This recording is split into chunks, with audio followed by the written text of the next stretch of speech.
Listo. Pues hola, ¿qué tal? ¿Cómo están?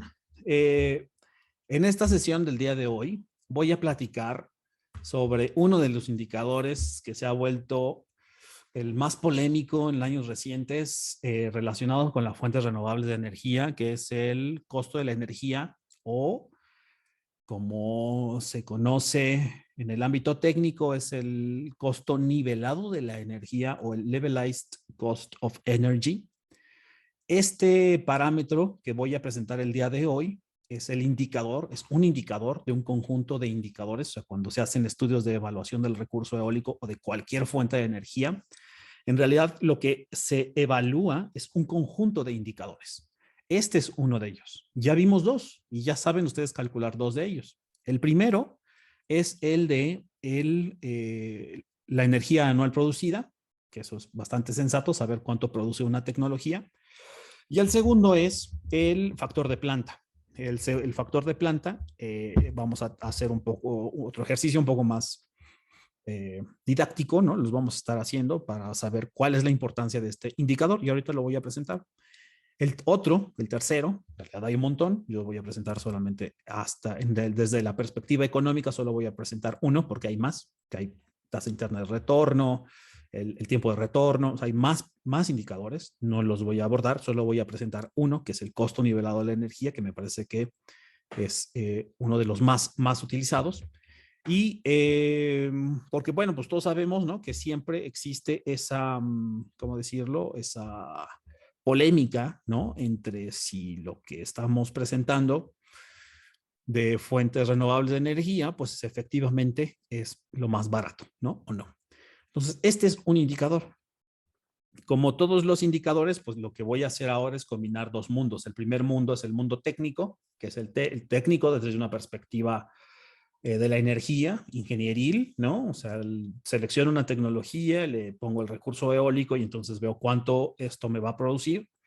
Y el otro término que también puede ser de ingeniería económica o de finanzas, que en realidad es mucho más profundo y mucho más complejo el tema de las finanzas, y yo siempre hago la recomendación y hago aquí un paréntesis. Si a alguno de ustedes le interesa un posgrado, evidentemente puede hacer cosas de evaluación del recurso, modelación meteorológica y demás, ¿no? Con su servidor. Pero también me parece que un aspecto de formación que hace falta robustecer es el tema de las finanzas, pero finanzas como tal. Hoy hay un gran debate, ¿no? En torno a qué es lo que va a suceder en el contexto mexicano rumbo a las metas que se tienen en el Acuerdo de París, tanto para el 2024, que está a la vuelta de la esquina, como para el 2030 o 2050, ¿no? Que hay unas metas de mitigación.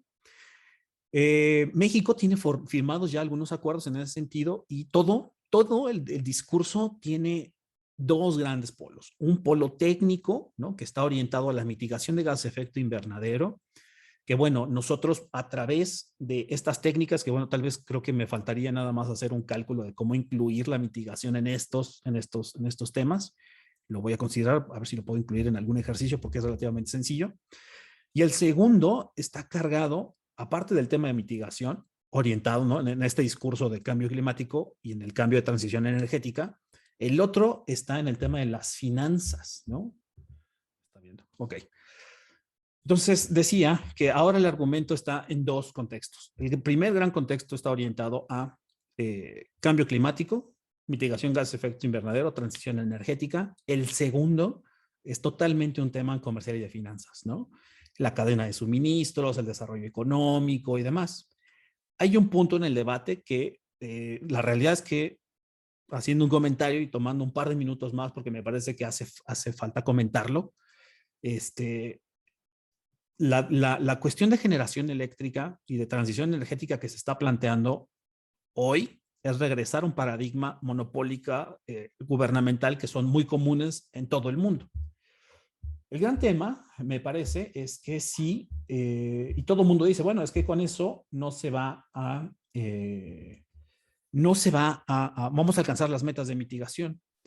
Si usted se fija en el discurso de las empresas, es que el beneficio de la reforma eléctrica, de la reforma energética que se hizo algunos años, hace 6 o 7 años, 8 años, una cosa así, es que habría la participación al sector privado para promover las energías limpias. La pregunta es, ¿A poco nada más el sector privado es el único que puede hacer la promoción de fuentes renovables de energía? Ok, o sea, hoy podrían decirme que lo que ha hecho el gobierno no necesariamente es lo más amigable en torno a las fuentes renovables de energía. Estoy totalmente de acuerdo. Pero la pregunta es, o sea, insisto, que regrese esto al estadio quiere decir que ya no va a haber un desarrollo en energías renovables y que realmente necesitamos al sector privado para el desarrollo de estas tecnologías en la matriz energética nacional. Sí se requiere mucho dinero, efectivamente, pero vamos, o sea, lo que hace una empresa en realidad es vender la energía y CFE le está acomodando. Entonces, el gran pretexto es que dicen que esto es muy barato. Bueno, si esto es tan barato, ¿por qué no lo produce CFE? ¿No? Esa es la pregunta a la que todos nos estaríamos haciendo, ¿no? ¿Por qué ellos no invierten, por ejemplo, en decir, bueno, ya no más permisos para Iberdrola, pues ahora vamos a hacerlo nosotros, vamos a contratar a Iberdrola, ellos nos van a operar y nosotros vamos a ser los dueños? ¿A poco eso no se podría? Honestamente, esas son preguntas que yo me hago, ¿no? Y no sé si por ahí vaya la cosa. Pero honestamente creo que son cosas que no sabemos. O sea, creo que el gran problema de lo que hay, hoy han estado presentando está relacionado en que no sabemos un montón de cosas. Entonces, bueno, pues eso creo que se irá aclarando, ¿no? Conforme esta reforma vaya avanzando. Y bueno, pues yo no vería nada mal, ¿no? Que pues CFE sea el dueño, ¿no? De los grandes parques eólicos y que pues entonces sí, ¿no? O sea, todos le compren a CFE en lugar de que sea la empresa, ¿no? O sea, vamos, es como el tema petrolero, o sea, la gran virtud que tuvo el tema de expropiación petrolera fue que tomó un recurso natural de la nación, que era el petróleo, y entonces ellos lo comercializaron. Claro, ¿no? Todo eso ya trajo un montón de cosas que tienen que ver con que ha tenido con todo el corporativismo, el desarrollo del PRI, lo que ustedes gusten y manden, ¿no? Pero bueno, esa es la esencia. ¿Por qué no esto aplica con las fuentes renovables de energía? O sea, no lo sé, ¿no? Porque si lo que van a decir, bueno, es que todo vamos a cumplir las metas con gas natural, cuando el gas natural en Europa está por los cielos, aunque nosotros tengamos tejanos que nos venden el gas natural muy barato, pues bueno, ese es el debate que estamos viviendo hoy día. Cierro el paréntesis. O sea, hace falta tener una fuerte formación en finanzas y yo lamentablemente no voy a dar una formación en finanzas, yo estoy dando una formación en el ámbito eólico, pero voy a mostrar al menos un indicador y cuando nosotros hablemos, entremos a Twitter a debatir estas cosas, pues al menos digamos con algunos argumentos un poco más sólidos, qué es lo que va a pasar desde el tema financiero y algunos de los argumentos, porque nos los preguntan, ¿no? O sea, si este, entonces, bueno, solamente decir que todo el tema de la energía, lo dije desde el día uno, está relacionado con el dinero. Y si alguno de ustedes o alguna de ustedes tiene algún meme mucho más actualizado de lo que yo estoy presentando, aparte de MC Dinero, pues por favor hágamelo llegar, ¿no? Porque, bueno, el tema es que el principal objetivo de invertir el dinero dentro del sistema capitalista es generar más dinero, ¿no? Eso ya nos lo dijo MC Dinero. Entonces, vamos a entrar ahora a este tema sobre cómo podemos incluir esta perspectiva, que es muy importante, evidentemente, en la cuestión energética. Muy bien. Entonces, avanzo. Voy a hablar sobre estos factores, sobre algunos factores específicos del sitio, de los equipos. Voy a dar un contexto muy general, no voy a ahondar demasiado. Lo que sí voy a hablar es sobre ser muy estricto, un poco más formal sobre cómo se hace el cálculo, ¿no? Porque lo vamos a programar, como ustedes bien lo saben, pero bueno, es un cálculo de 2 renglones, ¿no? Entonces, primer argumento, ¿no? Entonces, bueno, es que si les preguntan, oye, ¿eso es cierto? ¿No? Si les pregunta su tía o su abuelita, oye, tú, mijito, tú, mijita, tú estás estudiando, vas a ser ingeniero o ingeniera en energías renovables, ¿qué onda? ¿No? O sea, es cierto que es más caro, ¿no? O sale, ¿no? El que sabe de todo en Twitter, es que las fuentes renovables son más caras porque lo dijo fulano perengano. Pues bueno, aquí es lo que estoy mostrando. Este es una grafiquita sobre los costos por kilowatt hora. Nosotros ya sabemos que lo que calculamos en este tema eh, de energías renovables, pues es fundamentalmente kilowatts hora, ¿no? Cuando evaluamos el recurso eólico, pues calculamos en retrospectiva, ¿no? O sea, tomando información que ya sucedió, cuánto va a producir el aerogenerador. Y sobre eso, bueno, pues lo que estamos mostrando acá son dos momentos en la historia, el 2010 y el 2019, de cada uno de los costos de cada fuente renovable. Entonces vemos que está biomasa, geotermia, hidro, solar fotovoltaica, la solar concentrada, energía offshore, mar adentro y mar y en tierra, ¿no? Eólica. Hay una granja, que es una granja, una barra que se alcanza a ver al fondo, una banda gris que está por acá, delimitada por acá. Esa banda gris delimita los costos de generación de los combustibles fósiles. Ahí dice, ¿no? Es el Fossil Fuel Cost Range. Y entonces, evaluando este indicador que yo voy a presentar cómo se calcula, son competitivos totalmente, ¿no? El argumento fuerte es que, bueno, ¿cómo le hago para guardar esa energía? Porque lo que se mal llama el tema de la intermitencia, pues en realidad no es que ustedes ya vieron las series temporales, no es que el viento se apague de un momento a otro, o sea, de tener cero tengas uno y de uno tengas cero, eso es lo que no, eso no ocurre con el viento. Lo que sí ocurre es que es variable. Otra cosa que es variable, que eso no es el problema, ¿no? El problema es que la demanda también es variable. Y el problema mayor es que cuando tú tienes el pico de demanda, no necesariamente empata con el pico de generación. Entonces, de alguna forma, ¿cómo haces para que esos picos empaten? Pues guardas la energía. Hay múltiples estrategias para guardarlo. Y lo que dicen es que, bueno, es que el costo es mayor porque hay que guardar la energía o hay que tener una fuente de energía que sea, que tengamos un control sobre ella para darle base y soporte cuando ellas no estén soplando, ¿no? O cuando no haya sol, cuando no haya viento. Entonces, un tema es que, bueno, lo que yo estoy mostrando aquí es que el cálculo nivelado de la energía que se utiliza no considera almacenamiento de energía. Podría considerarlo. Y a lo mejor el costo que yo estoy mostrando sería un poco más elevado de una contraparte fósil. Porque regularmente cuando tú usas un costo nivelado de la energía, bueno, pues si yo quisiera complementar un sistema eólico, podría complementarlo. Podría ser con una hidroeléctrica o podría ser con gas natural, con un ciclo combinado. Pues esas tienen por sí mismas una estrategia de calcular el costo nivelado de la energía. Entonces, cuando yo hago los costos individuales, bueno, pues tengo un mix. El eólico me sale muy barato porque tiene un esquema de financiamiento que es completamente distinto al esquema de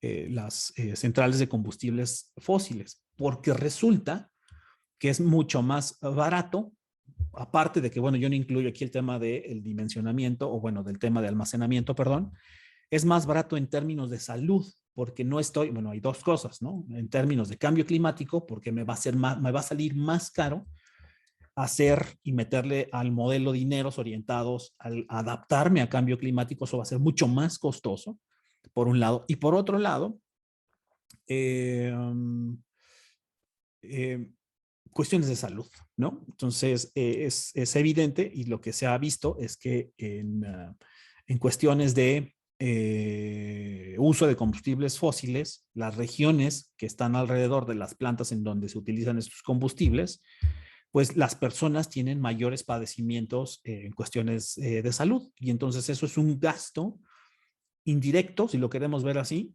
del uso de un combustible fósil porque se va para arriba el gasto en salud en problemas como EPOC o como problemas de vías respiratorias o demás, ¿no? Y eso también es un gasto que absorbe el Estado. Entonces, cuando tú tomas esos extractos de costos que van de salud o esos extractos de costos que van en cambio climático que también se han estimado, pues esto resulta mucho más viable de todas maneras, ¿no? ¿Cuál es la diferencia? Pues la perspectiva de análisis. La perspectiva de análisis una es a corto plazo y la otra es a largo plazo. Cuando yo hablo de cambio climático estoy considerando un aspecto de largo plazo y cuando yo hablo este, de si esto es más barato que utilice carbón hoy o que utilice gas natural hoy, pues eso evidentemente es una estrategia a corto plazo. Entonces, que bueno, que una visión estadista del tema tendría que estar relacionada a proponer soluciones a todas estas escalas de tiempo, ¿no? Porque pues desafortunadamente no nos morimos todos a los 6 años, ¿no? O sea, que acaba un sexenio, o sea, aquí estamos y seguimos viviendo. Bueno, no lamentablemente. Así estamos, ¿no? Aquí estamos.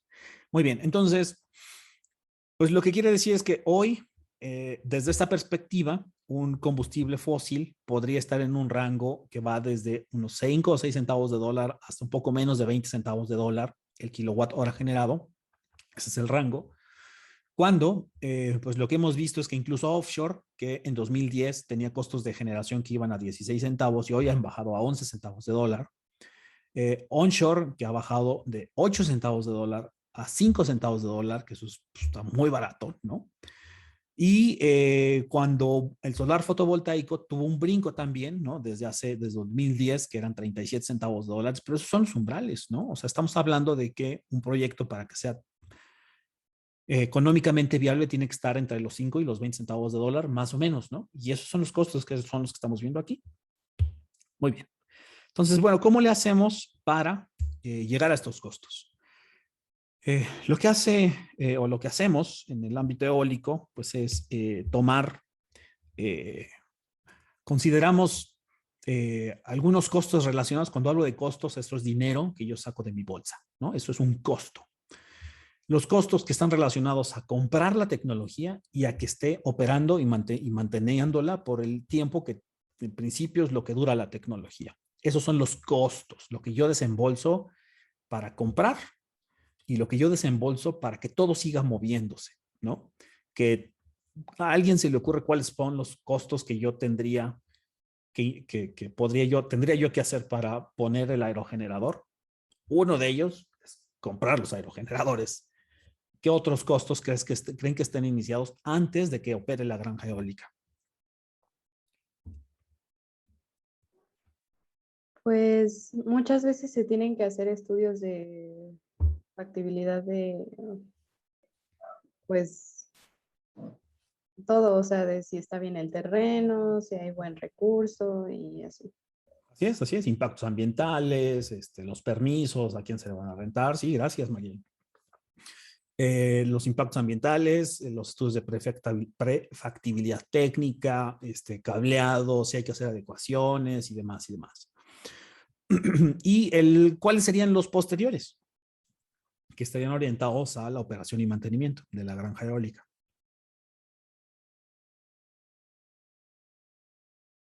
El terreno, sí, Eric, sí, Saraí, el terreno, evidentemente, ¿no? Que a veces es arrendamiento y ese es uno de los principales temas, ¿no? En el ámbito eólico, en particular en Oaxaca, bueno, ¿cómo puedes participar, ¿no? El dueño del terreno en un mercado millonario, ¿no? O sea, hay quienes, por ejemplo, por la renta del terreno reciben 1,000 pesos, ¿no? De una cosa que cuesta 20 millones de dólares, ¿no? O sea, eso es justo, ¿no? Entonces, vamos, el tema de las renovables y de las empresas ha generado una gran polémica, ¿no? Entonces, la gran polémica, pues, es no porque las empresas hagan lo que quieran, sino porque, bueno, las empresas no son el diablo. O sea, es sencillamente porque no existe un marco jurídico que controle. O sea, que diga, cuando se hace la apertura, es de, tú si eres un dueño, tienes una participación porcentual de cada kilowatt hora que se genere. Entonces el dueño del terreno dice, ah, pues está chido, ¿no? O sea, entonces ahí yo ya sé que me va a quedar una lanita para que mi hijo vaya a la escuela, para que yo compre más cabezas de ganado o para lo que sea que ellos quieran, ¿no? Eso no existe. Entonces cada quien, cada particular o cada dueño del terreno negoció como pudo con las granjas eólicas que les dieron lo que quisieron o lo que se dejaron y al final lo que dijeron, bueno, pues ahora te voy a cobrar más, ¿no? Porque ya sé que esto es un mercado millonario. Entonces, ¿qué es lo que único que se genera? Pues son vicios cuando es totalmente un territorio eh, eh, eh, no regulado, ¿no? Ese es uno de los grandes problemas. Ok, entonces como ven, todo este tema siempre se me lleva al tema político. Muy bien, entonces, gastos de operación y mantenimiento, ¿cuáles serían? Y me tengo que ir más rápido, porque si no, creo que no voy a acabar. Gastos de operación y mantenimiento, ¿cuáles serían? O sea, como recambios de algo que se necesite, como la Exacto. tecnología, sueldos, Sueldos. compuestos y así. Muy bien, sí, Sofía, eso, ¿no? O sea, que es el cambio del aceite de las máquinas, porque cada uno de esos usa como un tambo de aceite. Hay que los salarios, ¿no? De los técnicos, sí hay que darles, por ejemplo, una lavada. No sé si ustedes sabían, pero a estas cosas se les pega el polvo, y cuando se les pega el polvo a las palas, pierden un poco del empuje y entonces son menos eficientes, más pesadas, entonces hay que medianamente desempolvarlas de vez en cuando. Eso es operación y mantenimiento. Y evidentemente cuando algo se truene, ¿no? Que cayó un rayo, entonces le cayó una pala y se fue, entonces bueno, pues hay que cambiarle una pala. Eso es operación y mantenimiento. Entonces, como ven, hay muchas cosas que no sabemos, pero que tenemos que meter en este análisis. Entonces, la gran pregunta es, ¿cómo le hacemos para sacar esa información? Mi comentario es, no se preocupen porque porque sí se sabe cómo, ¿no? O sí sabemos cómo. Entonces, lo que hacemos en estos estudios de factibilidad tecnoeconómica es juntar dos mundos. El primer mundo, que no es el primer mundo del primer mundo, o sea, es el mundo técnico. El mundo técnico que regularmente está presente aquí. Seleccionar la tecnología, la altura, y bueno, eso ya vieron que es un proceso que tiene que ver con iteración, de si uso uno, el aerogenerador A, el aerogenerador B, con qué potencia nominal, o sea, hay un montón de cosas que ver, ¿no? El segundo es, hay que caracterizar bien el viento, hay que medirlo. Entonces, sobre estas dos cosas, lo que nosotros ya sabemos hacer es calcular la cantidad de kilowatts horas generadas por un aerogenerador. Y lo que tenemos que considerar del otro lado, ¿no? Es cuánto tiempo va a durar el proyecto, cuál va a ser el costo que nosotros vamos a invertir. Y bueno, tiene que haber una especie de individualización de costos por aerogenerador. Esto ahorita lo voy a platicar, ¿no? Y esto nos va a dar algunos costos por año y algunos costos de operación y mantenimiento. Todo esto tenemos que traerlo, ¿no? A una misma bolsa. O sea, va a ser un conjunto de costos que voy a desembolsar previo a la operación, y esos son costos de instalación, que son todos estos. Y hay un conjunto de costos que son posteriores a la instalación, que van a correr a lo largo de los siguientes años, que están determinados por la vida del proyecto. Y esto lo que me va a dar es una especie de anualización de los costos. O sea, lo que yo voy a hacer es, la aerogeneradora dura 30 años de vida. Para poner cada aerogenerador me cuesta este bonche de billetes, ¿no? Ya está, ya lo puse, ya lo invertí y demás. Y eso es lo que yo acabo de poner acá. Y bueno, ¿y cuánto me va a costar operarlo? Ah, bueno, pues en el año 1, pues hay que invertirle cierta cantidad. En el año 2 hay que invertir cierta cantidad. Bueno, hasta el año 30, ¿cuánto vamos a invertir? Como ese dinero se mueve a lo largo del tiempo, hay que usar el concepto de tasas de interés o tasas de retorno. O sea, eso, el valor del dinero cambia a lo largo del tiempo. Eso ya lo sabemos, ¿no? Porque no es lo mismo que yo meta dinero al banco. Yo sé que cuando meto dinero al banco, en el mejor de los casos me va a dar algo de interés, a veces no. O yo sé que si me prestan dinero, tengo que pagar intereses, ¿no? Porque el valor del dinero cambia a lo largo del tiempo. Y entonces ese concepto de traer ese dinero del año 1, 2, 3 al 10 y traerlo a un valor presente, ese es el concepto que nosotros vamos a utilizar. Muy bien. Entonces, ¿cómo saber cuánto cuesta poner un aerogenerador? Pues está relacionado con la potencia nominal del aerogenerador. O sea, hay un costo de instalación por kilowatt instalado. Y con eso nosotros podemos saber más o menos cuánto cuesta poner un aerogenerador. Aquí estoy poniendo dos tablas. Esta es una tabla de Europa. El costo que se está manejando es un costo de euro 2006, una tabla más o menos viejita. Estados Unidos tiene unas cosas impresionantes respecto a estos desgloses financieros de costos de instalación, pero bueno, lo puedo compartir un poco más adelante. Y, por ejemplo, en la tabla 1.1, que esto es el costo de instalación típico de un aerogenerador de 2 megawatts instalado evidentemente en Europa. Este es el costo típico, que son 1.227 euros por megawatt instalado.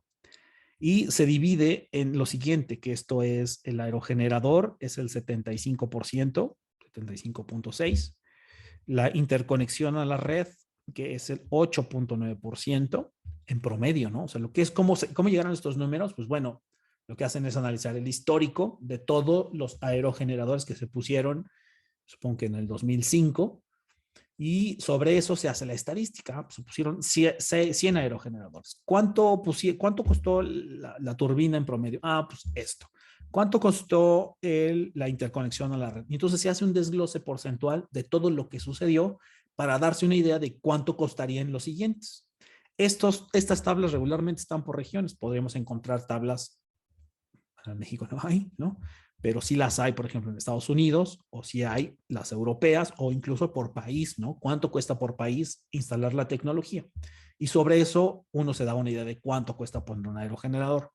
¿Cómo podría resolverse el caso de México? Bueno, lo que puedes decir es, bueno, si yo tomo, por ejemplo, los datos del 2006 de Europa y en lugar de poner esto y me voy, ¿no?, a la tabla de equivalencias de que un euro en 2006 era X cantidad de dólares, tomo esa cantidad de dólares y traduzco esta tabla. Y en el estudio yo digo, bueno, lo que yo hice fue tomar los costos de instalación relacionados con dólares del 2006 y esta es la fuente. Y entonces ya todos sabemos que podemos ir a esas fuentes de información y si queremos hacer modificaciones más para actualizarlo, se puede hacer. ¿Cuánto cuesta rentar la tierra? El 3.9% de poner el aerogenerador. La consultoría, los costos, la construcción de... Todos estos costos son los principales componentes que determinan la instalación de un aerogenerador. Muy bien. Y en el caso, por ejemplo, del caso offshore, hay algunas cosas que hay que considerar que pueden ser extras, que podría ser el transporte, ¿no? Y ponerlas, y esto es súper interesante. Yo creo que cuando hablemos de offshore, les voy a enseñar unos videos de cómo se instalan en el lecho marino las bases de los aerogeneradores, que es una locura. Cómo traer esa energía, ¿no? En promedio, la distancia donde se pone un aerogenerador es como de 40 kilómetros de distancia a la costa, en promedio en Europa. Y bueno, pues traer eso, me dice traer 40 kilómetros de cable, ¿no? Submarino de 200 aerogeneradores. Bueno, eso son esos costos. Y ese es el costo que hace que sea más caro poner el aerogenerador, pero se compensa porque el factor de planta es más alto. Los tres argumentos que acabo de hacer implican tres conceptos interesantes. El tema de capa límite atmosférica, porque me determina el comportamiento del viento en el mar. El factor de planta, que es un concepto que me está determinando la efectividad de instalar un aerogenerador en un sitio, y el costo nivelado de la energía, y cómo se nivelan estos tres componentes para decir algo como indicadores sobre un proyecto eólico. Evidentemente, cómo instalarlos, el diseño, es decir, y bueno, las cuestiones ambientales, ¿no? Que también, y bueno, hay otro conjunto de datos. Entonces, como ven, hay algunos componentes extra, si yo quiero hacer un costo nivelado de energía para el tema offshore o si yo quiero hacer algo para el tema en tierra, ¿no? Muy bien. Entonces, bueno, con esto en mente, pues yo puedo tomar algo de esta información para poder estimar cuánto me podría costar poner un aerogenerador, y esa es más o menos la estrategia. La estrategia es determinar una potencia nominal de aerogenerador que yo voy a poner. De las tablas, sé cuál es el costo de inversión, que es muy parecido a la tabla que yo ya mostré, y este costo de inversión, pues yo ya sabré cuánto me va a costar poner ese aerogenerador de acuerdo a esa información. Lo único que me faltaría saber es cuánto me cuesta dar la operación y mantenimiento a lo largo del tiempo. Entonces, lo único que voy a hacer aquí ahorita, muy rápido, es presentar cuáles son los factores específicos del sitio. Bueno, pues uno de los factores específicos que determina que el proyecto sea viable es la la velocidad promedio anual, porque esa velocidad promedio del sitio está relacionada con cómo se ajusta la curva de potencia del aerogenerador, y esa está relacionada con la energía anual producida, y la energía anual producida está relacionada con el factor de planta. Juan David García nos pregunta, ¿por qué no se tiene un costo de incertidumbre para cotizar un proyecto eólico? Si existe una forma de generar la incertidumbre. Lo que hacemos es las tasas de descuento, les damos umbrales, porque eso es lo que va a determinar qué tanto se va a depreciar. O sea, yo utilizo el concepto de tasa de descuento porque el estímulo fiscal, regularmente lo que se hace con una empresa cuando invierte en energías renovables, es que se determinan tasas de descuento o tasas de depreciación de la tecnología. Esas tasas de depreciación, una empresa las utiliza para deducir impuestos. Entonces, establecen tasas de descuento que pueden ir del 5% o el 12%, y eso te da un umbral. Ese umbral te va a determinar el umbral del costo nivelado de la energía. Primer forma de determinar umbrales. La segunda forma es a través de cálculo de la energía anual producida a partir de dos técnicas distintas. Ya vieron que, o no lo hemos visto, ahorita lo vamos a ver. que calcular a través de un ajuste de función de densidad de probabilidad y de histograma. Tenemos dos formas de generar distintas energías anuales producidas. Y vas a tener también la posibilidad de a partir de ahí generar otro umbral o comparar datos con otra fuente de información, vas a tener otro umbral. Profe, mi imagen, estoy de acuerdo. Entonces, a ver, yo creo que me voy a bajar a ver si...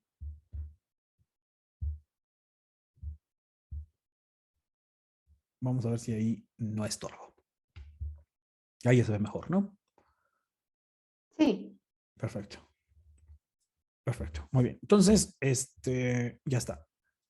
Muy bien. Entonces, primer factor, velocidad media. Segundo factor, evidentemente los costos de la Tierra, distancia entre aerogeneradores. Esta presentación la voy a subir, ¿no? Entonces, no se preocupen. También el libro que saqué, de donde saqué esta información, se los voy a compartir.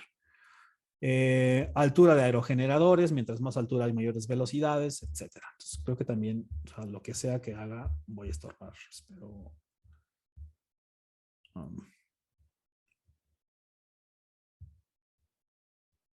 A ver ahí. Espero no estorbar tanto ahí. Ok. Entonces, muy bien. Entonces, factores que afectan los parámetros de la máquina. A veces, ¿no? Poner un aerogenerador con potencias nominales, eso reduce los costos, ¿no? O sea, un aerogenerador más grande va a producir más energía. Eso pone en un, en un, en una mala posición a los aerogeneradores de pequeña capacidad. Eso es cierto. Un aerogenerador de pequeña capacidad tendría que ser muy barato para que los costos sean competitivos. Entonces, cuando hablamos de competitividad, estamos hablando de aerogeneradores de gran capacidad. Entonces, por eso el tema offshore hace mucho más sentido porque son mucho más grandes y produces más energía e inviertes menos en la cimentación. Entonces, imagínense una máquina que tiene un tamaño de 10 megawatts, que eso es lo que se pone en offshore o lo que se pondría en offshore, versus un aerogenerador que tiene 2.5 megawatts, son 4 aerogeneradores, entonces esa inversión pues, de cimentación y demás, pues solamente para uno. Entonces, hay un nivel ahí, ¿no? Un balance entre estas dos, entre estos dos temas, ¿no? Tiempo de vida. Esto es muy importante y esto siempre me da pie para hablar de una de las cosas que yo he detectado en el tiempo que he estado trabajando en el rollo eólico. Es que muchas de las escuelas y de sus compañeros en otras instituciones educativas, los proyectos de energía eólica es construir un aerogenerador, ¿no? Construir un aerogenerador con cosas, ¿no? Porque lo armas y demás, y entonces, mire, profe, y nosotros lo armamos y está bien, ¿no? Pero el tema ingenieril real es que el aparato requiere estar instalado, si es pequeño, en el techo de tu casa de una forma segura, sin que se vaya a hacer pedazos, no se te vaya a meter por la ventana y que al menos dure 10 años para que estos costos se compensen, ¿no? Eso que tú estás construyendo, pues no, o sea, va a dar una solución, se va a dar bonito, va a dar vueltas, sí, vas a pasar la materia, sí, pero en mi opinión no contribuye al profesionalismo que tendría que haber en el área de ingeniería para esto, ¿no? O sea, un aerogenerador de esas características, en mi opinión, creo que sí podría atender algunas necesidades, no lo niego, pero si tú quisieras realmente poner un producto en el mercado, no va a ser con una estrategia de ese tipo, ¿no? Tiene que ser mucho más profesional desde el punto de vista ingenieril. Ok, entonces, porque el aparato, como ven en la gráfica, para que un costo de la energía venga para abajo, ¿no? O sea, lo que queremos todos los renovablistas, ¿no? Todos los que creemos en las renovables, es que sean competitivos con las fuentes fósiles de energía. Entonces, la única forma de hacerlo es teniendo cosas que duren mucho tiempo, dispositivos que duren mucho tiempo. Incentivos económicos. ¿Por qué los proyectos, por qué todo mundo dice que si están los famosos CELS? Porque van a desaparecer los CELS? Un CEL es un certificado de energía limpia que se los piden a algunas empresas. A las empresas tendrían que tener lograr un objetivo de mitigación, algunas empresas de manufactura y demás, y para eso, pues ellos dicen, bueno, ¿y cómo le hago yo? Ah, bueno, si tú no puedes generar estos certificados de energía limpia, lo que hicieron fue crear este mercado eléctrico. Y entonces un conjunto de empresas venden los certificados de energía limpia. Entonces yo, Iberdrola o Acciona o cualquiera de estas empresas transnacionales, vende los certificados de energía a las empresas mexicanas que no pueden hacerlo, ¿no? Como Cemex, como Bimbo, como cualquier acerera, ¿no? Entonces, y con eso ellos logran efectos de mitigación y ellos los venden. Entonces, porque pues las empresas demandan un montón de energía y como demandan un montón de energía, pues tienen que justificar que lo están haciendo a través de cierto porcentaje verde. El porcentaje verde, pues es evidente a través de las fuentes renovables de energía. Entonces compran los cells generados a estas instituciones privadas, ¿no? Y se genera este mercado, ¿no? De certificados de energía limpia, por un lado. Y por otro lado, antes de esto, lo que se hacían eran estos grupos de autoabastecimiento, en donde grandes empresas como Cemex, Bimbo y demás, lo que sea, podían generar la energía. Por ejemplo, así pasó con las primeras granjas eólicas en Oaxaca. Ellos generaban, se hacen un consorcio de autoabastecimiento diciendo que ellos iban a consumir. Bueno, cuando tú subes energía generada de cualquier fuente renovable de energía, es imposible saber de dónde vienen los electrones, ¿no? Eso es imposible saberlo. Entonces, lo que decían ellos es que iban a instalar o instalaron, ¿no? No iban, hicieron eso, instalaron aerogeneradores en Oaxaca y entonces la energía que ellos producían en Oaxaca la iban a consumir en donde sea que estén las instalaciones. Y entonces esa figura de autoabastecimiento les permitía, en lugar de comprar la energía a CFE, podría ser mucho más alta porque ellos recordemos que no pagan costos subsidiados, energía más barata en un balance energético como yo lo estoy planteando. Entonces por eso se establecen estos contratos, ¿no? ¿Alguien dijo algo? ¿No? Mi compañera Luisa tiene la mano levantada. Adelante, Luisa, por favor. Es que yo tengo una pregunta con todo ese tema de los parques eólicos offshore. Para una materia me tocó investigar sobre ello, más que nada sobre México, y pues no encontré mucha información. Entonces yo tengo como algunas dudas, no sé si las podría hacer. Es un poco sobre innovación. Bueno, la voy a leer, es que la escribí, porque luego se me va.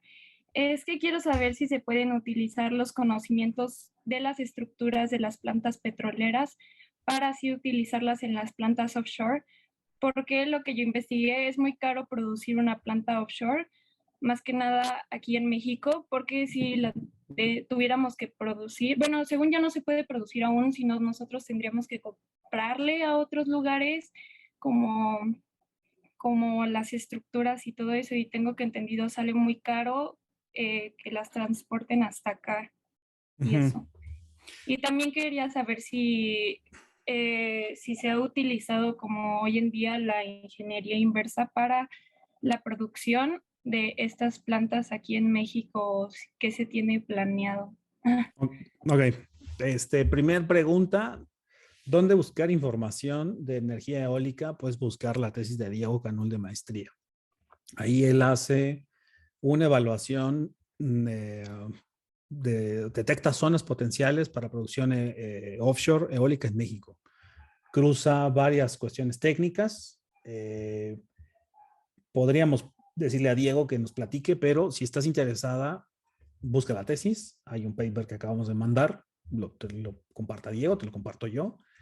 Ahí, y va a presentar Diego su trabajo en este workshop que llevamos y que a donde les he invitado a todas sobre estos tópicos especializados en energía eólica. Si aún no se registraron, regístrense, pero ahí está el primero.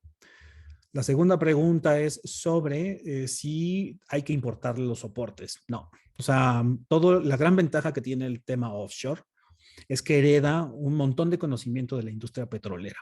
Y si algo tiene México es conocimiento en la industria petrolera. Entonces, no es en vano que todas las empresas nórdicas, ¿no?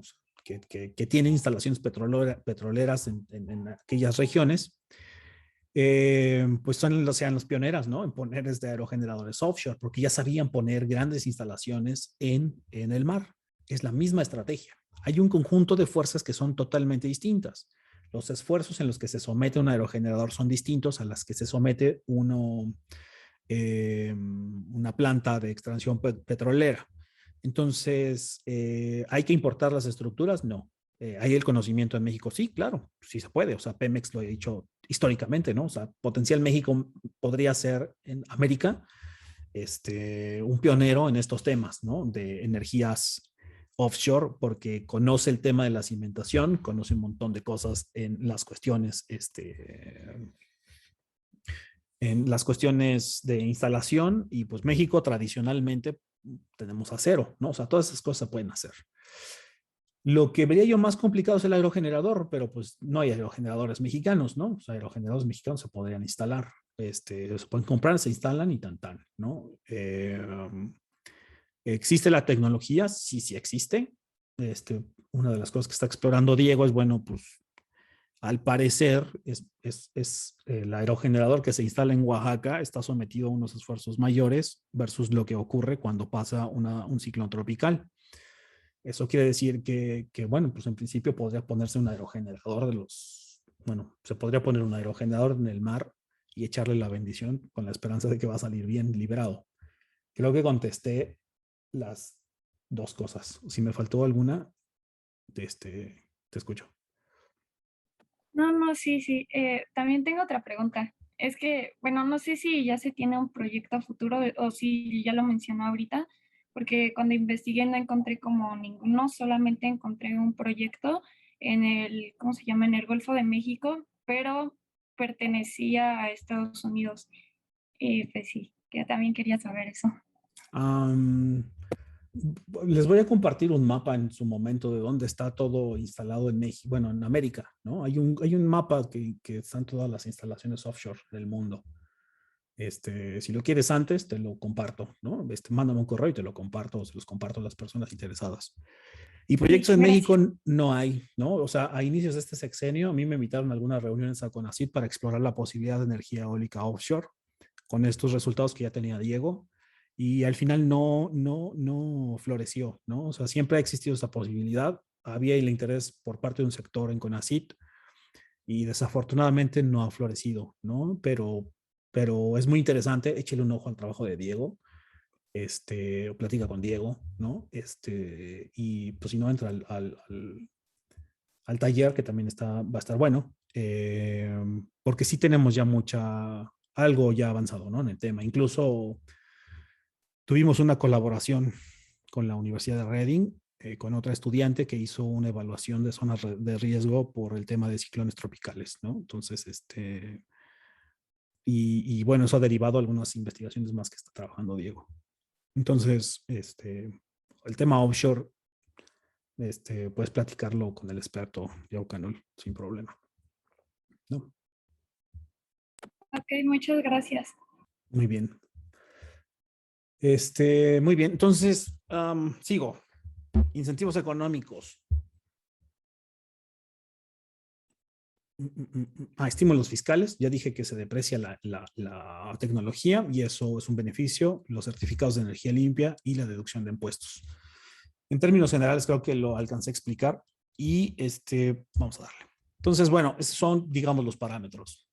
En síntesis, aerogeneradores más grandes, regiones de viento con mayores velocidades, hay que ponerlos cada vez más altos y incentivos fiscales. Y esos los provee el gobierno. Unos los provee la naturaleza, los segundos los provee, bueno, la ingeniería, y otros los provee el gobierno, ¿no? Valor de dinero a lo largo del tiempo, pues vamos a darles, pero poder terminar. Esto es un esquema de flujo de efectivo. O sea, lo único que estoy diciendo son un diagramita que voy a trabajar de aquí en adelante, en donde el año 0 representa el año 0 del proyecto, el año N es el año 20, el año de tiempo de vida del proyecto, y cada flujo de efectivo es un flujo A, que tiene un tamaño del mismo, que son todos del mismo tamaño. El modelo que yo voy a presentar es un modelo de flujo de efectivo de salidas constantes a lo largo de los años. Ustedes ¿cuáles creen que son esas salidas constantes de efectivo de un proyecto eólico? Mantenimiento.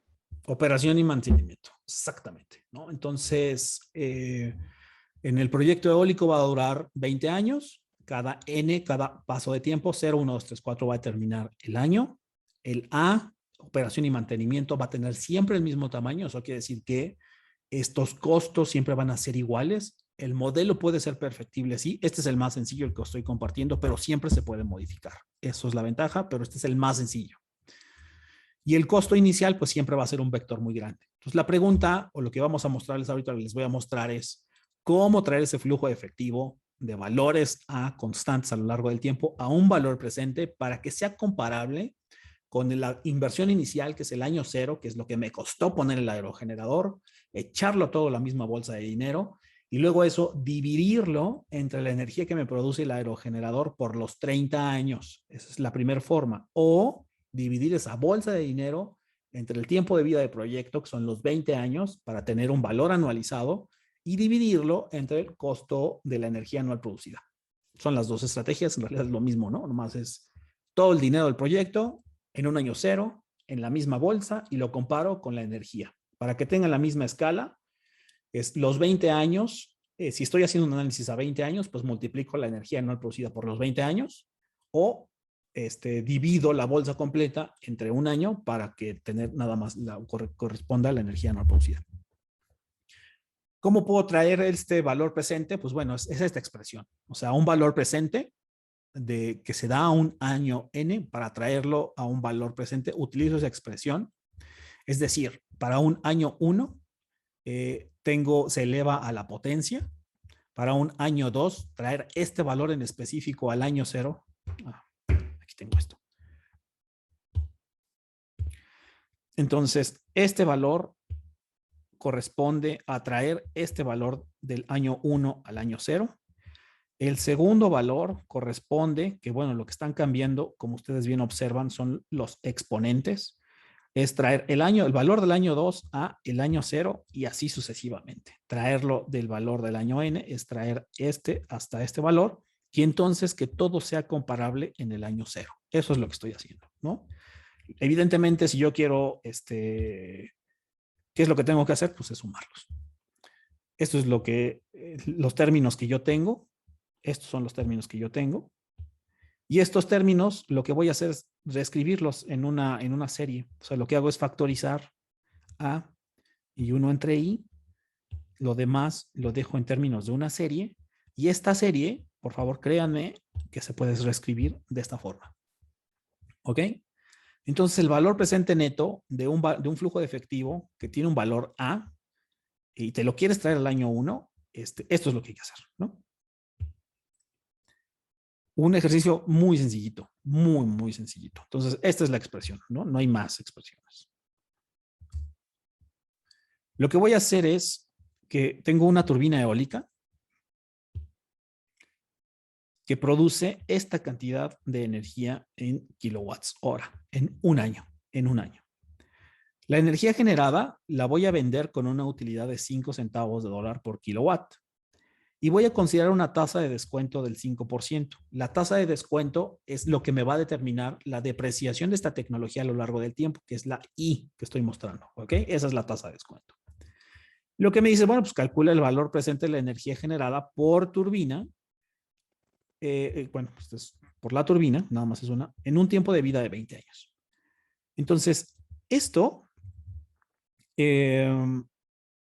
los ingresos anuales, entonces, si esto es lo que genera, que esto es 1.576.800 kilowatts hora, que es esta cantidad, pues voy a determinar cuánto me está generando anualmente. Entonces, lo voy a multiplicar por esta cantidad, ¿no? Y esto lo que va a hacer es darme el valor de lo que va a estar produciéndome ese aerogenerador anualmente. Es decir, tengo un flujo de efectivo del mismo valor, que es lo que estamos diciendo. O sea, eso es lo que va a estar generando el aerogenerador y tan. Y lo que voy a hacer es traerme todos estos valores a un valor presente. Pues lo que voy a hacer es aplicar la única ecuación que he mostrado, ¿no? Que es yo creo que...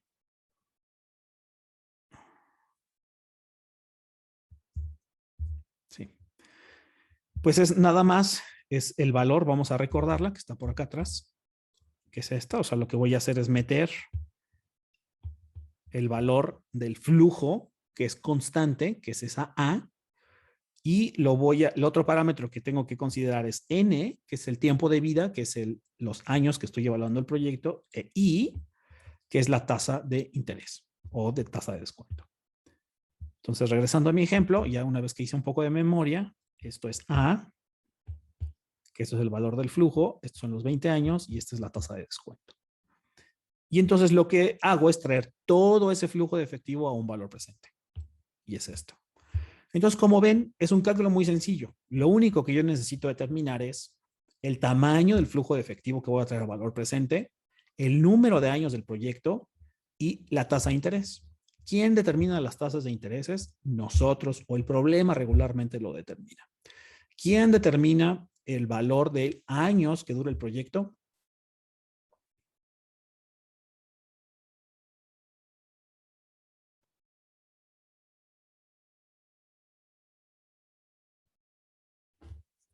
¿Quién lo determina? ¿Quién determina cuánto tiempo voy a estar evaluando este flujo? Adelante, adelante.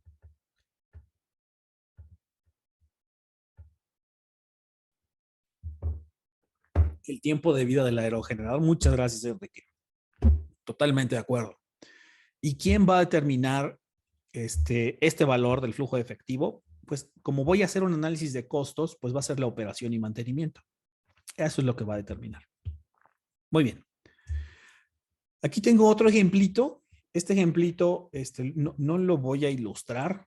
Es exactamente lo mismo, solamente lo voy a poner en términos de préstamo, pero eso es otro ejemplito, ¿no? No es más de lo que lo van a poder ver en la presentación.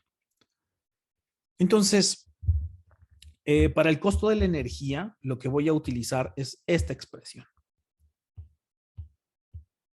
Lo que estoy mostrando acá es el costo por unidad de diámetro de rotor. Son algunos indicadores que yo puedo tomar para hacer un análisis de energías. O podría saber cuánto es el costo y dividirlo entre la potencia nominal del aerogenerador. Entonces tendría una idea de cuál es la cantidad, lo que me cuesta poner ese aerogenerador por su potencia nominal, ¿no?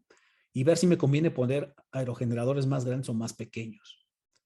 El otro es un costo por unidad, si me conviene poner aerogeneradores más grandes o más pequeños. Y eso tiene un impacto significativo en el aerogenerador. Estos son dos indicadores que no voy a calcular, pero se los presento.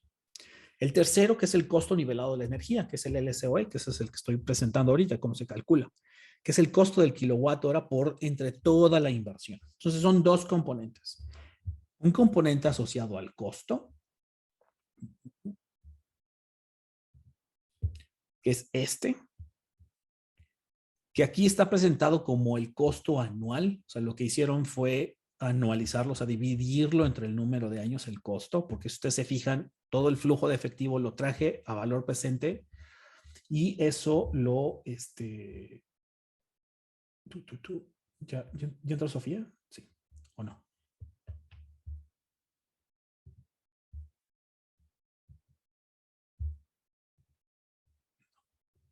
Ahí está. Ah, no, se fue. Ok. Te puse de coanfitrión, Diego, por si me ayudas, ¿no? Y se me pasa alguna que no, alguna persona. Ok, entonces, este es el costo de la energía, o sea, está anualizado, perdón, y lo que está en la parte del denominador es sencillamente, aquí está puesto que es el factor de planta por la cantidad de energía producida y demás. O sea, esto que está aquí abajo es la energía anual producida que nosotros ya sabemos cómo calcular, ¿no? O sea, a través de dos técnicas distintas. Aquí sencillamente tiene una notación distinta. Nosotros ya sabemos hacer todo el cálculo riguroso. Y eso es lo que está puesto en la parte del denominador, es solamente saber cómo me traigo este costo, ¿no? Eso es lo que ahorita nos falta. Pues es nada más, hay que saber desglosar los costos del proyecto. Para saberlo desglosar, insisto, es a través de una tabla como las que yo mostraba. O sea, saber cuál es la composición porcentual entre el costo del aerogenerador, y esto es la inversión inicial o el costo inicial, el famoso CI, que incluye el costo del aerogenerador, la cuestión eléctrica, la instalación, la obra civil, el acondicionamiento de la red y un montón de cosas. Esto es lo que me va a determinar, y esto regularmente está dado en una tabla y está asociado a la potencia nominal, que es una tabla como esta.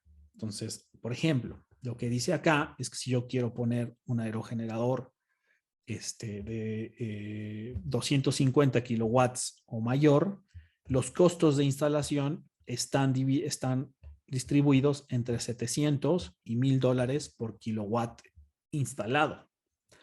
Es decir, si yo voy a poner un aerogenerador de 1 kilowatt, los costos de instalación, y esto viene dado la pregunta que me hacían hace rato sobre, bueno, ¿cómo genero yo un umbral o una incertidumbre de este cálculo? Aquí hay uno. El costo de instalación puede ir entre un umbral de $700 por kilowatt hora o $1,000. Entonces puedes correr dos escenarios, uno que te cueste 700 y uno que te cueste 1,000, y entonces tienes finalmente un umbral. Esa es la forma de generar los umbrales. Algo que estamos viendo es que un aerogenerador de 1 kilowatt, bueno, si yo utilizara en realidad uno de 1 kilowatt, tendría que haber utilizado este renglón, ¿no? Hasta 10 kilowatts me resulta más caro, porque es entre $2,400 y $3,000. Algo que esté del orden de 100 kilowatts está en $1,250 y $2,000. Pero si yo quiero poner una cosa de 1 megawatt, pues está entre los 700 y los $1,000. Es decir, dependiendo de la potencia nominal, hay ciertos umbrales de costos que yo puedo tomar. Por ejemplo, si yo quisiera poner un aerogenerador de 1 megawatt, que son 1,000 kilowatts, entonces 1 megawatt me iría entre los 7,000 y los $10,000 el costo de instalación, ¿no? Más lo multipliqué por 10. Esa es la forma en que yo podría tener cuál es el costo de la inversión inicial. Y ese dinero yo lo podría distribuir. Y si me preguntan, bueno, ¿y cuánto cuesta poner si ese aerogenerador de 1 megawatt que está entre los 7,000 y los $10,000, ¿cuánto cuesta la obra civil? Ah, pues está fácil. La obra civil, pues es un porcentaje que es, pues estos cuadritos chiquitos, que es el 11% de esos umbrales, ¿no? Lo más tendría que calcular. Y bueno, ¿y cuánto cuesta poner el aerogenerador? Ah, pues regularmente es como el 70%. Entonces nada más multiplico ese umbral por el 70% y obtengo un costo aproximado del aerogenerador. ¿Ok? Muy bien. La siguiente incógnita, entonces ya con esto nosotros sabemos cómo hacer este cálculo. Lo sacamos de una tabla que está relacionada con la potencia nominal del aerogenerador. El segundo es cómo calculo los costos, estos flujos de efectivo. Pues estos flujos de efectivo relacionados con operación y mantenimiento regularmente están asociados a una equivalencia porcentual del costo de instalación. Y eso la vida nos lo hace muy sencillo. Lo que se ha hecho estadísticamente es que si tú inviertes en un aerogenerador de 2 megawatts, pues regularmente la operación o mantenimiento equivale entre el 1 y el 2% del costo de instalación. Entonces, ya definimos un umbral hace ratito. Si yo quisiera saber, bueno, ¿y cuánto me va a costar la operación y mantenimiento de estos equipos? Pues está entre el 1 y el 2% de esto. Entonces, en realidad, pues lo que tengo es que este valor porcentual es un valor porcentual que se comporta igual todo el tiempo. Y eso, pues, es una simplificación bastante grande de nuestro proyecto. Muy bien. Entonces, muy bien. Tengo que salir de aquí. Okay. Entonces, ¿cómo hago, cómo queda mi ecuación de costo nivelado de la energía? ¿No? Aquí le puso Net Present Value, pero en realidad puede ser LBCOE, Levelized Cost of Energy. Okay. LCOE. Entonces, bueno, operación y mantenimiento es proporcional al costo de instalación. y está aquí. Este es lo que me va a dar el componente que se mueve a lo largo de los 20 años o el tiempo de vida del proyecto.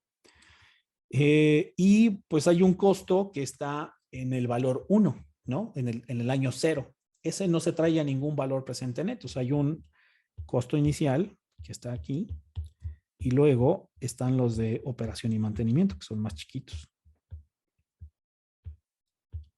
Estos de operación y mantenimiento están dados por esta expresión y con esta expresión yo ya los puedo traer, sumarlos y traer todos a un valor presente neto. Y esto lo puedo sumar directamente ya con mi costo de inversión inicial. Y ese costo de inversión inicial no necesito moverlo a lo largo del tiempo porque está en el año 0. Ese dinero ya lo invertí. Entonces no necesito hacer más detalles. ¿Cómo queda entonces la expresión final? Pues la expresión final queda que sería el costo inicial más CI, C sub I por M, por todo este factor que está acá. Y lo único que se hace en esta expresión es factorizar el CI, ¿no? Entonces se factoriza CI y entonces meto un 1 aquí y queda la M sola y me queda el mismo factor, ¿no? Que me da la movilidad a lo largo del tiempo. Así está expresado. Esto es simplemente cómo está expresado, pero lo que tengo que hacer es sumar los dos componentes. Lo que invierto en el año 0 más el flujo de efectivo de los 20 años. Muy bien. Entonces, esta al final sería la expresión que nosotros estaríamos utilizando, que sería hacer la división de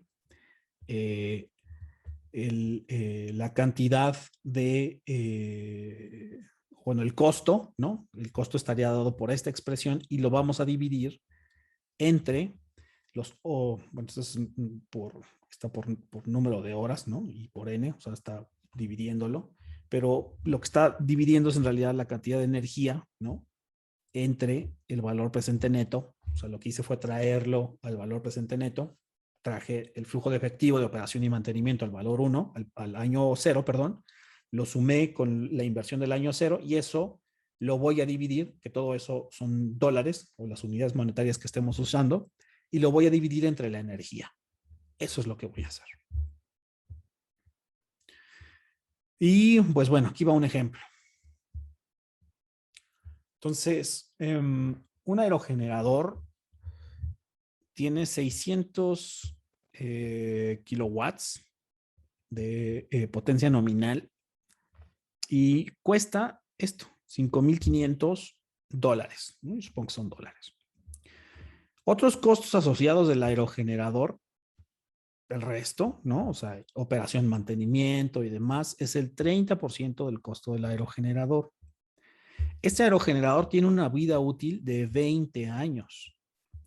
Y los costos anuales relacionados con la operación y mantenimiento y todo, 3.5% del costo del aerogenerador, del costo del aerogenerador. Calcula el costo de la electricidad generada si el sitio en donde se instaló tiene un factor de planta del 25%. Podemos tomar la tasa de interés o tasa de descuento con un valor del 5%. Muy bien.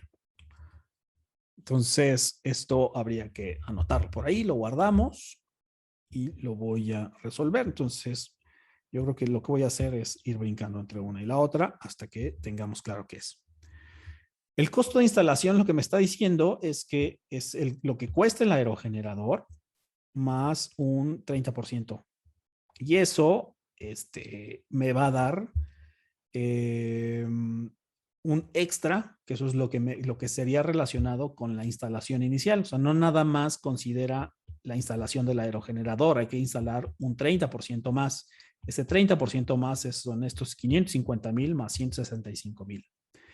Y eso nos da los 715,000 que tenemos acá y eso es lo que nosotros nos costaría instalarlo. Esto es lo que yo voy a traer a valor presente neto. Y para traerlo a valor presente neto, pues evidentemente tengo que aplicar la expresión que yo mostré hace ratito, en donde la operación y mantenimiento, que ese es el tamaño del vector que yo voy a traer a valor presente, es ¿no? Que es el 0.35%. Esta es la tasa de descuento, la vida de años del proyecto y ¿cómo le hago para calcular la energía anual producida? ¿Alguien podría explicarme cómo calcula la energía anual producida, que es la parte del denominador?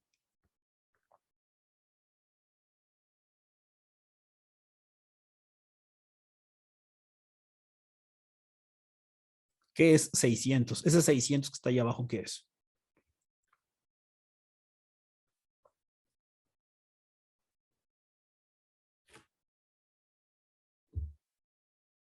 ¿600 es la potencia, no? La potencia nominal del aerogenerador, exactamente. Y le está multiplicando por qué cosa. Por el factor de capacidad. Exactamente. Y eso nos va a dar una proporción de lo que va a generar el aerogenerador. Entonces ya tenemos unidades de potencia. Nos falta llevarlo a watts hora. ¿Cómo le hace para llevarlo a los watts hora? Por el tiempo. Exactamente, que son los 8,760 horas al día por los 20 años, ¿no? Así calcula la energía anual producida. Entonces, la parte del denominador, esa parte que acabamos de platicar ahorita, es 600 por el factor de planta, que es la potencia nominal, por el número de horas, por el número de años, ¿no? Porque por el número de horas en un año, por 20 años. Y arriba es los 715,000, eso es lo que habría que traer a valor presente neto y eso es lo que se desglosa en la otra parte. Costo, 4 centavos de dólar por kilowatt hora. ¿Ok? Muy bien.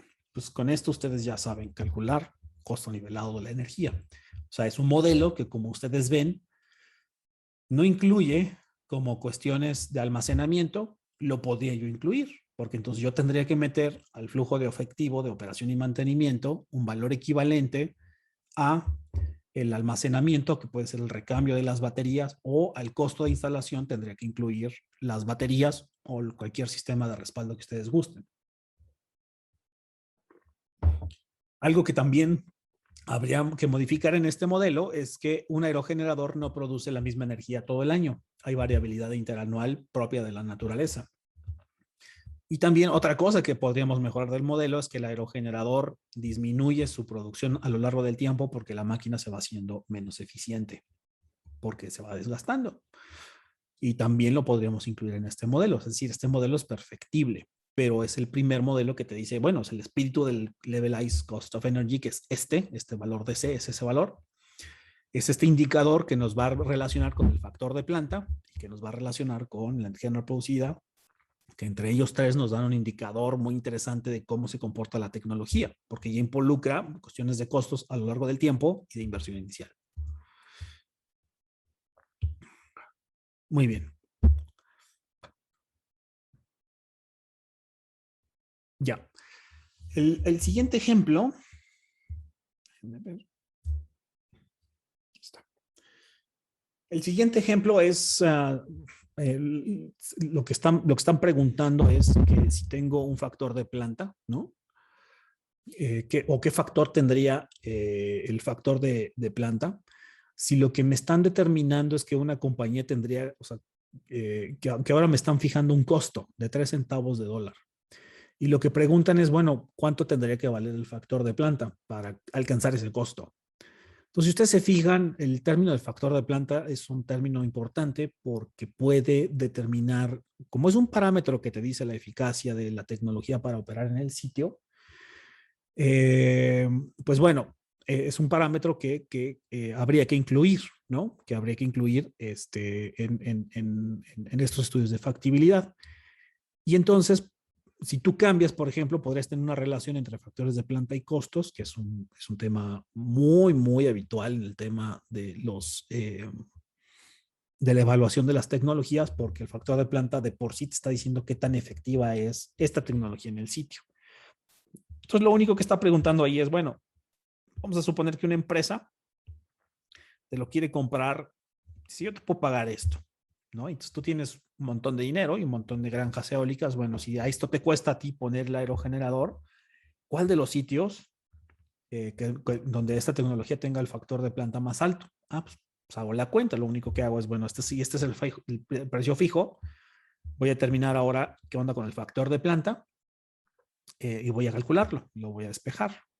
Y entonces, pues este sería el valor, ¿no? O sea, lo que yo tendría es que necesitaría, para tener un costo de 3 centavos de dólar, necesitaría un factor de planta, ¿no? Que es cercano, un poquito más alto al 3%, ¿no? Entonces, esto al 33%, ¿no? Eso es lo que dice esta lámina. Entonces, este 33%, pues yo tendría que buscar un sitio en donde, si yo quiero, una empresa me lo compra a ese costo, tendría que buscar un sitio que al menos tenga ese factor de planta. Muy bien. Hasta este punto, ¿alguien tiene alguna duda, pregunta o comentario?